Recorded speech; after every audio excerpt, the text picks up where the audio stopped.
दोस्तों आज की वीडियो हम लोग चर्चा करेंगे भारत के पर्वतीय क्षेत्र के बारे में।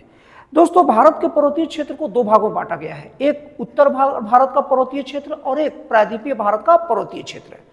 दोस्तों अगर उत्तर भारत का पर्वतीय क्षेत्र की बात करें तो इसमें हिमालय पर्वतीय क्षेत्र ही प्रमुख है। और दोस्तों अध्ययन की सुविधा की दृष्टि से हिमालय के पर्वतीय क्षेत्रों को दो प्रकार से विभाजित किया जाता है। पहला विभाजन का आधार है उसकी उत्पत्ति के आधार पर।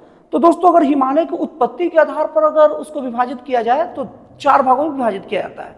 सबसे पहला ट्रांस हिमालय, नोट करते जाइए। दूसरा बृहत हिमालय जिसे तिब्बत हिमालय भी कहते हैं, और तीसरा लघु हिमालय, और चौथा बाह्य हिमालय या उसे हम असम हिमालय भी कहते हैं। अब दोस्तों हम लोग इसका अब चारों का अलग अलग वर्णन हम लोग विस्तार से करेंगे। दोस्तों तो सबसे पहले अगर ट्रांस हिमालय की बात की जाए तो ट्रांस हिमालय को तिब्बत हिमालय भी कहा जाता है। और दोस्तों इसकी उत्पत्ति टेथिस से हुई है, इसीलिए इसे टेथिस हिमालय भी कहा जाता है। और दोस्तों इसी हिमालय से ब्रह्मपुत्र, सिंधु और सतलज जैसी नदियों का उद्गम भी हुआ है।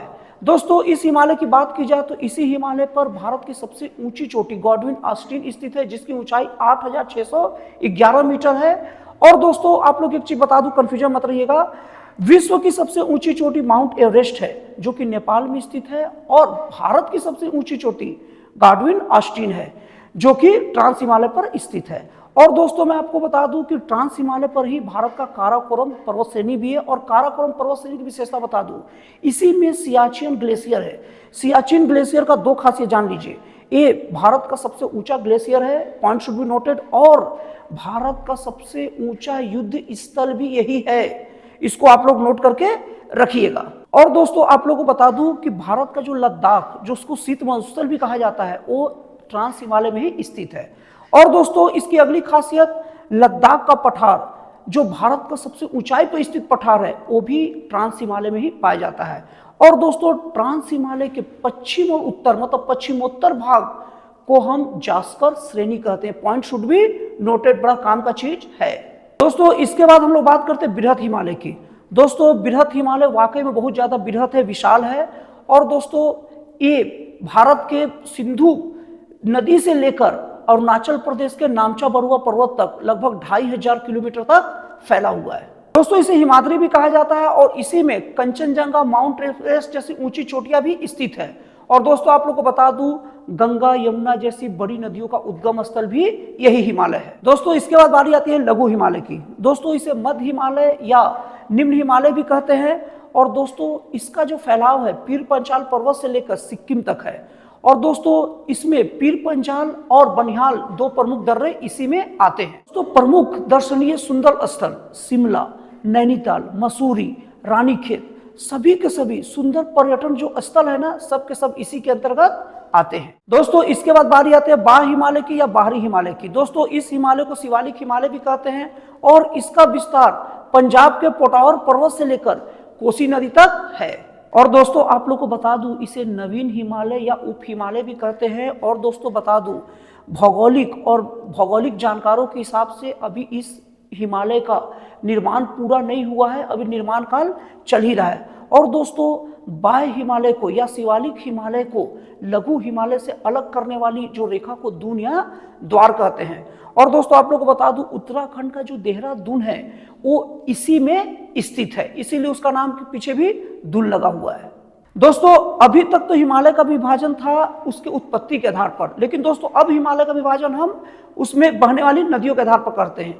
दोस्तों मैं आप लोग को बता दूं कि सिडनी बुराड नामक जो भूगर्भ शास्त्री थे, इन्होंने ही नदियों के आधार पर हिमालय का विभाजन किया था। दोस्तों पॉइंट शुड बी नोटेड, बहुत काम का चीज है। दोस्तों तो इसके आधार पर हिमालय का पहला विभाजन सिंधु नदी से लेकर सतलज नदी के बीच में करते हैं, और जिसको पंजाब हिमालय या कश्मीर हिमालय कहा जाता है। और इसकी लंबाई 560 किलोमीटर है।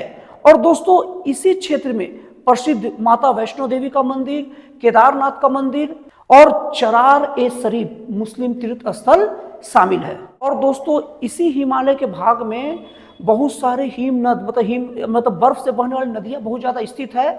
और दोस्तों ये क्षेत्र करेवा के लिए प्रसिद्ध है, जिसमें जाफरान मतलब केसर की खेती की जाती है। दोस्तों पॉइंट शुड बी नोटेड, केसर की खेती सबसे ज्यादा जम्मू कश्मीर में की जाती है, ये तो सब लोग जानते हैं।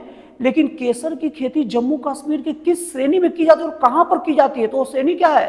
पंजाब या कश्मीर श्रेणी, और वो सिंधु और सतलज नदी के बीच में की जाती है। दोस्तों इसके बाद हिमालय का दूसरा बंटवारा है सतलज से काली नदी, जिसे शारदा नदी भी कहते हैं, इसके बीच में स्थित है। दोस्तों इसको हम कुमायूं हिमालय कहते हैं। दोस्तों इसी श्रेणी में फूलों की घाटी, मसूरी, नंदा देवी, रानीखेत जैसी प्रमुख तीर्थस्थल शामिल है। और दोस्तों नंदा देवी का मतलब समझ लीजिए वरदान देने वाली देवी। दोस्तों अगला बंटवारा होता है नेपाल हिमालय, जो कि काली नदी से लेकर तीस्ता नदी के बीच में फैला हुआ है। सिक्किम, दार्जिलिंग, भूटान सब आता है। सिक्किम हिमालय, दार्जिलिंग। और दोस्तों इसमें सिक्किम हिमालय, दार्जिलिंग हिमालय और भूटान हिमालय भी आता है। और दोस्तों ये हिमालय का सबसे लंबा और सबसे ऊंचा भाग है। अब कहने की जरूरत नहीं है, माउंट एवरेस्ट भी इसी हिमालय में आता है।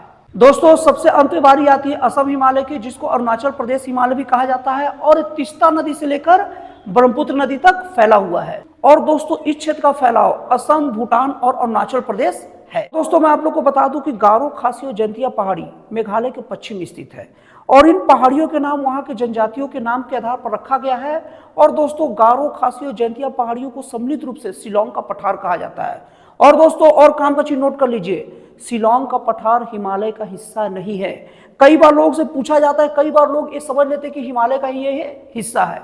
तो दोस्तों आपको ये जानकारी कैसी लगी मुझे कमेंट करके बताइएगा। और दोस्तों फिर मिलते हैं अगले वीडियो में एक जन कल्याणकारी और एक राष्ट्रवासी प्रेरित नए विचारों के साथ।